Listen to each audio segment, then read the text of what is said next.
You and your neighbors are being asked to pay more and get less from your government. Meanwhile, the Sask Party is moving ahead with its plan to pay more for politicians. It's very telling that 500 frontline service delivery jobs are cut with this budget, and none of that comes out of the Premier's office. It's telling that there's even room in this budget for a new statue at the legislature, but that the Sask Party government is telling seniors that they're going to have to reach deeper into their pockets to pay for prescription drugs as a result of this budget. The film industry that has already been ravaged is now being abandoned entirely. The film employment tax credit is being completely eliminated. It's quite the message to send to young people and to entrepreneurs, and certainly not helpful for our economy ahead of us. 12 months from now, we'll know if this budget actually balances out. That certainly hasn't been the case in the past few years. Unacceptable accounting changes appear to be a continuing theme as the budget pushes $100 billion of debt onto the books of universities and makes accounting changes that only serve to manufacture desired, on-paper, financial outcomes.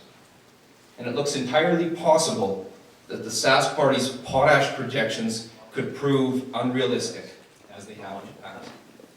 Well, I think the cuts are actually fairly significant, and the impacts will be felt, and many of them haven't been defined yet at this point in time. But what we know, who will be bearing the brunt of some of those decisions and some of those cuts will be everyday families. It'll be the services in the classroom. It'll be health services that we speak of. And so today we see a bunch of numbers.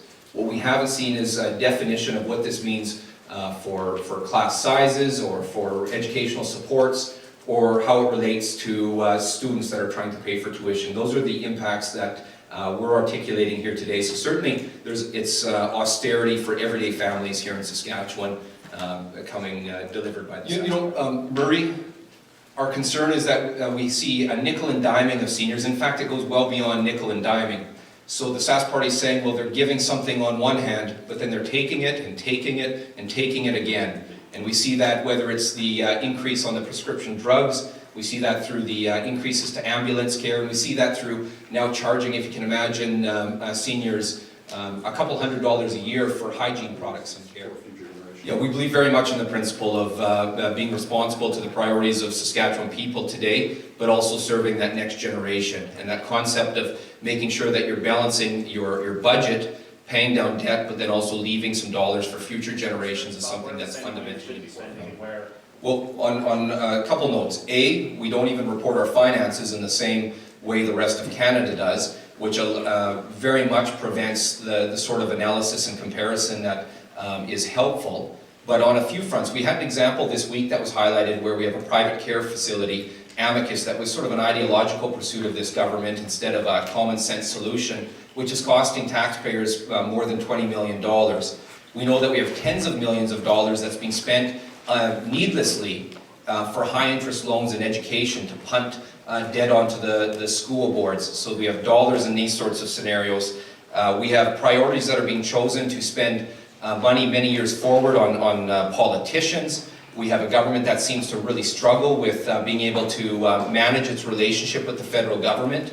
And what we're seeing is significant consequences of federal offloading, whether we're seeing that in municipalities, whether we see that by way of the new crime legislation, or whether we see that of the consequences of underfunding Aboriginal education and the cost we bear in health and in justice and in social services here in this province. So there's quite a few areas for which I think we can control costs, provide a more efficient, more effective delivery of those services. What we don't support is these widespread reductions, constraints, and cuts to areas that are so vital, such as education, everyday families. Can you elaborate on your concerns about the film employment tax credit? Well, I'll elaborate for sure. We have a world-class soundstage just up the street. What does this mean for that soundstage? We've had this incredible industry here in Saskatchewan that's showcased Saskatchewan to the world, but also added to our cultural vibrancy and certainly to our economy. So even from an economic sense, when you lay out some of the supports that go into supporting a film industry, they're returned many times back to your community by way of economic returns and cultural returns. And in many ways, what we're sending quite the message to young, creative individuals and entrepreneurs, and it's disappointing.